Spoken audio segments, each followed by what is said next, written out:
어제 지난주 말씀에는 예수님께서 이제 운명하시고 그리고 십자가상에서 예수님께서 하셨던 말씀에 대한 것들을 우리가 잠깐 살폈고, 오늘은 예수님께서 돌아가신 다음에 어떠한 일들이 나타나게 됐는가에 대한 말씀들이 기록된 본문입니다.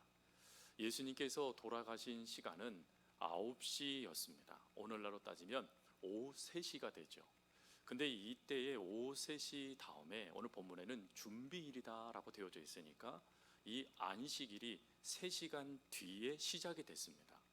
안식일이 3시간 뒤에 시작이 되면 이때부터 율법은 아주 준엄하게 지켜야 될 규칙들이 많았습니다.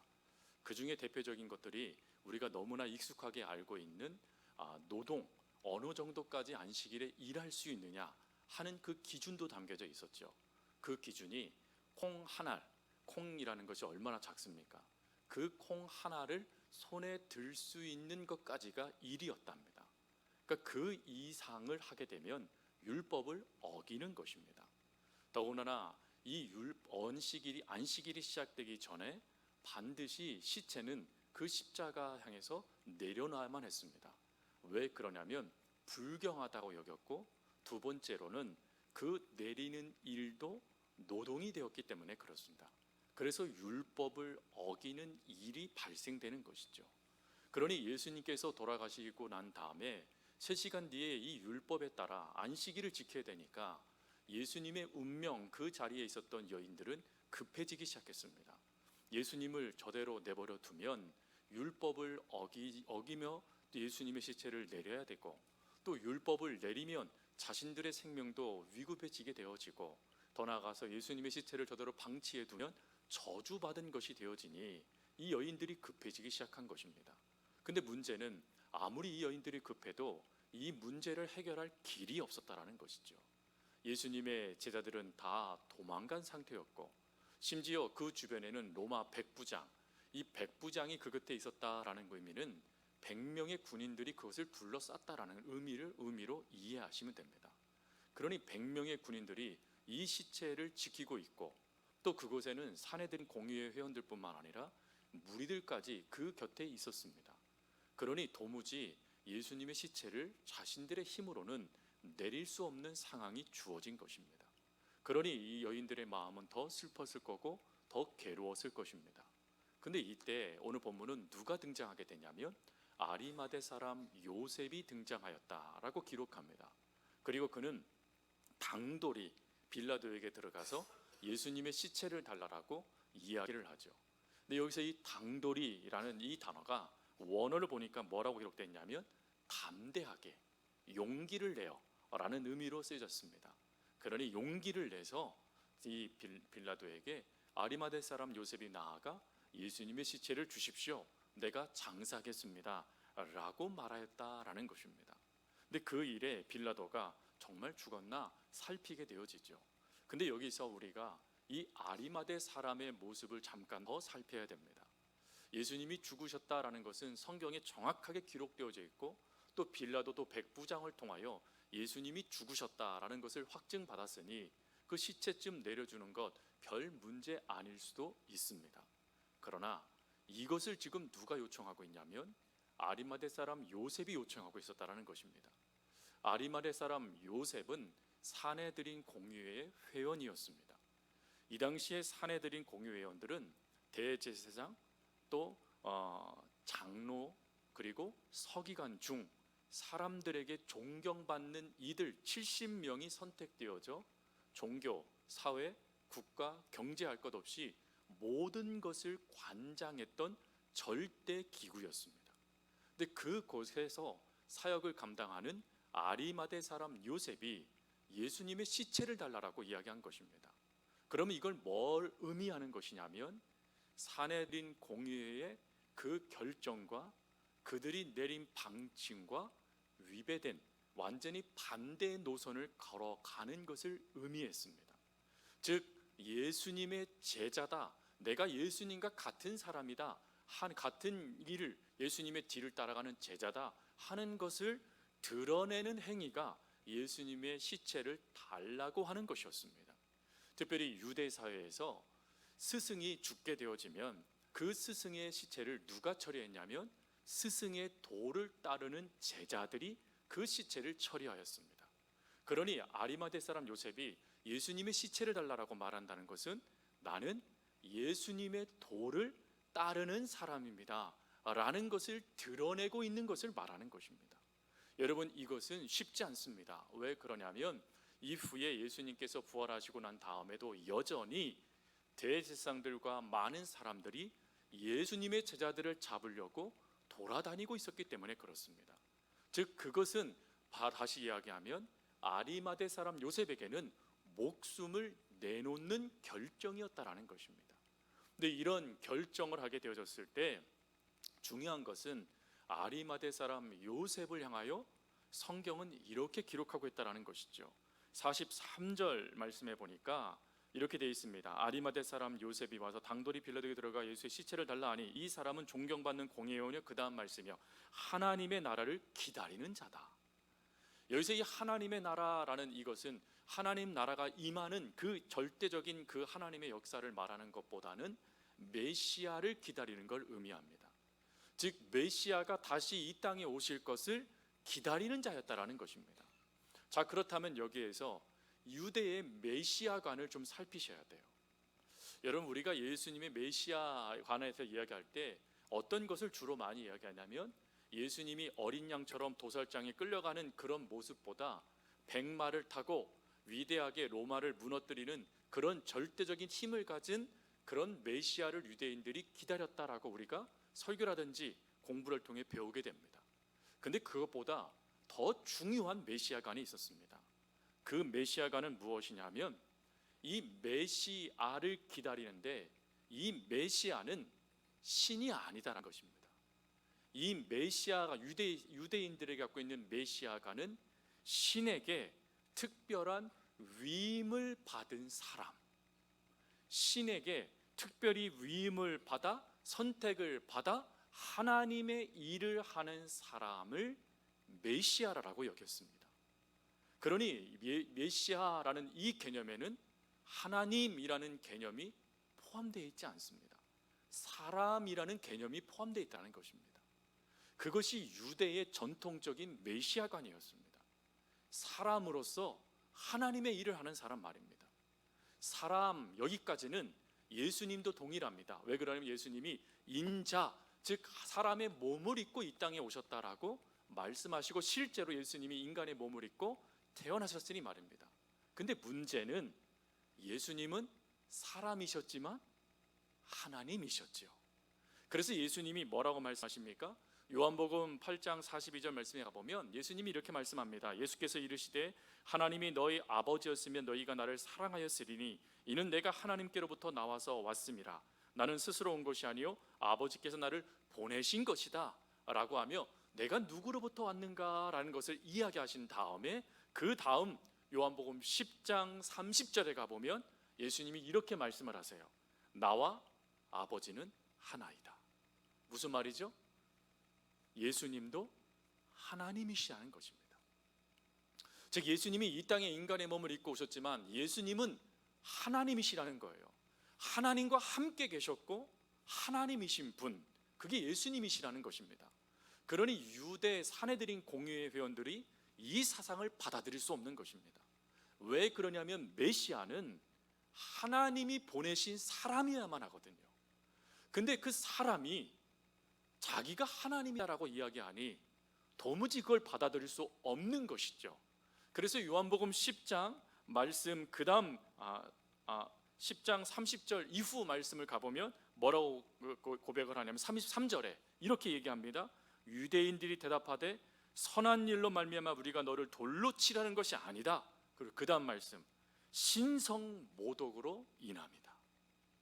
즉 예수님을 죽이는데 결정적인 이유는 하나님과 예수님을 동격으로 봤다라는 것입니다. 예수님이 나드가 내가 하나님이야 라고 말한 그것은 받아들일 수 없는 것이기에 신성모독이라는 이 죄명을 가지고 끝까지 예수님을 핍박하기 시작하죠. 그래서 후에 대제사장이었던 가야바가 뭐라고 말합니까? 마태복음 26장 65절에 가보면 그가 옷을 찢으면서 이렇게 말을 하죠. 그가 신성모독을 말하였으니 우리가 더 이상 무슨 말을 들을 필요가 있는가? 위대하다는 거 인정하겠다라는 것입니다. 무엇인가 다른 사람과 다른 모습 보이는 거, 선지자쯤 되는 거, 그거 인정하겠다라는 것입니다.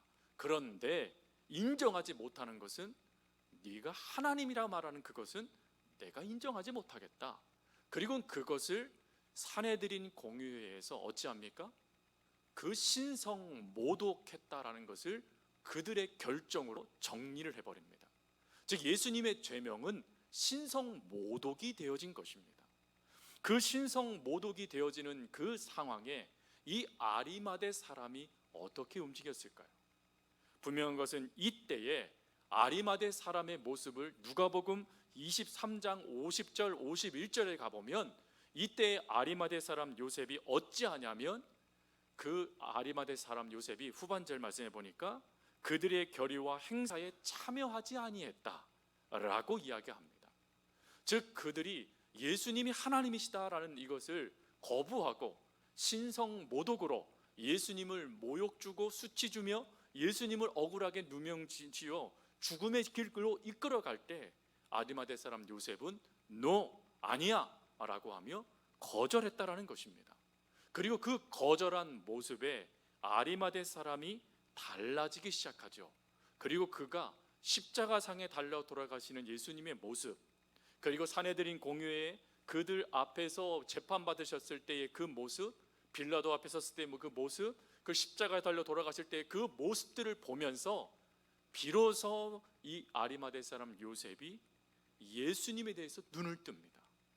그리고 눈을 뜨면서 예수님이 누구신지를 고백하는 단계까지 가게 된 것입니다. 특별히 십자가의 이 사건은 아주 위대한 사건이죠. 왜 그렇습니까?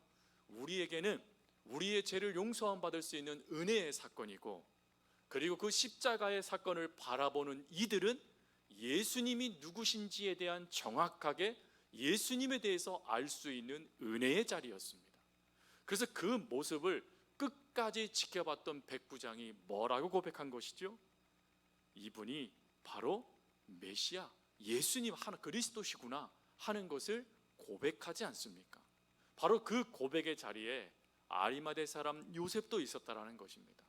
그리고 그가 그 모습을 보면서 십자가상에 달려 돌아가시는 예수님이 어떤 분이신지 눈을 뜨게 됐다라는 것입니다.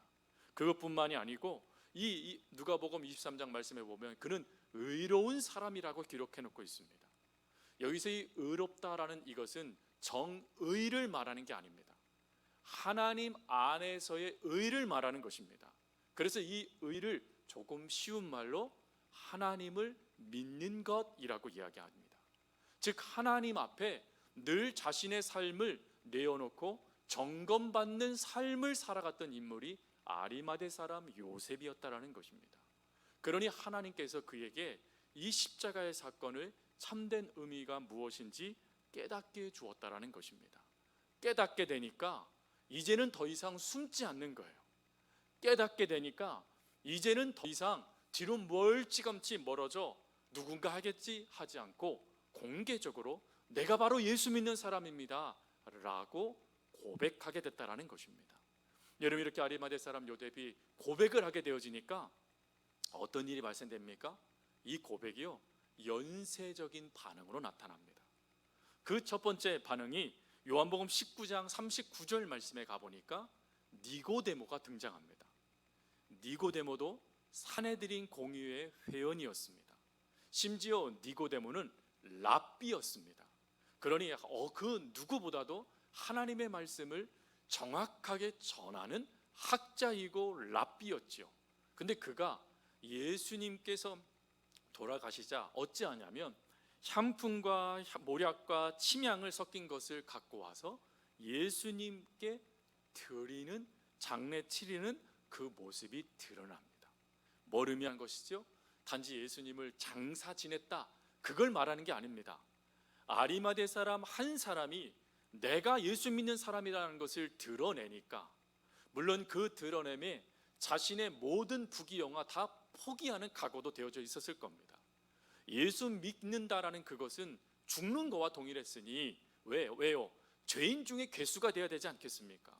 그러니 그 모든 것들을 포기하면서조차도 내가 예수 믿는 사람입니다 라고 고백하며 나타나게 되니 숨어있던 또 다른 제자였던 니고데모가 그 예수님을 위하여 자신의 삶을 드리는 모습이 연이어 나타나게 되더라는 것입니다. 그리고 거기서 끝나지 않습니다. 이제 이 아리마대 사람 요셉이 입술로만 고백한 게 아니라 이제는 자신의 삶도 하나님께 드립니다. 그래서 그 삶을 드리는 게 무엇이냐면 오늘 본문에 나와 있는 바로 무덤을 예수님께 드리는 것입니다. 여러분, 이 무덤은 마태복음 27장 말씀에 가보니까 자기를 위하여 준비한 무덤이라고 이야기합니다. 즉 나의 다음 삶, 그 다음을 위해 나를 위해 준비한 삶의 자리입니다. 그 자리가. 근데 나를 위한 모든 것을 누구에게 바치고 있죠? 예수님께 바치고 있는 것입니다. 이 모습을 신학자들은 이렇게 말합니다. 아리마대 사람 요셉은 예수님께 무덤을 드리는 그 순간부터 그 삶을 하나님께 드리기로 헌신하였다. 자신을 위한 모든 것을 주님을 위해 내어놓는 모습이 됩니다. 그리고 후에 요세푸스의 기록에 의하면 예루살렘의 초대교회가 세워지게 될 때 중추적인 역할을 감당했던 인물이 아리마대 사람 요셉이 되어집니다. 성도 여러분, 우리들도 신앙생활을 하고 하나님을 믿어 나갈 때 이렇게 교회 안에서 우리는 얼마든지 우리가 하나님 믿는 사람이라고 이야기할 수 있습니다. 그리고 얼마든지 그 모습을 보일 수 있죠.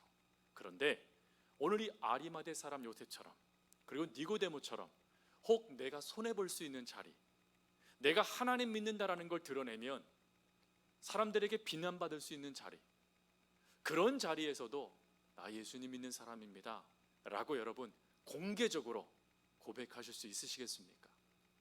역시 우리 교인들은 다르십니다. 아멘 하시잖아요. 제가 예전에 저의 신학교 선교신학 공부를 할 때 그 동기 중에 한 분이 소령으로 진급한 제대하신 그 군목 목사님이 계셨어요.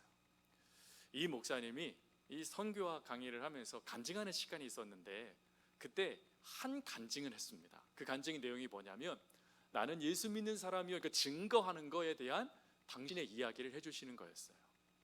자기가 이제 소위로 인간받고 그리고 얼마 뒤에 중위가 되어져서 전방부대로 이제 군목의 그 사역지를 옮기게 되었답니다.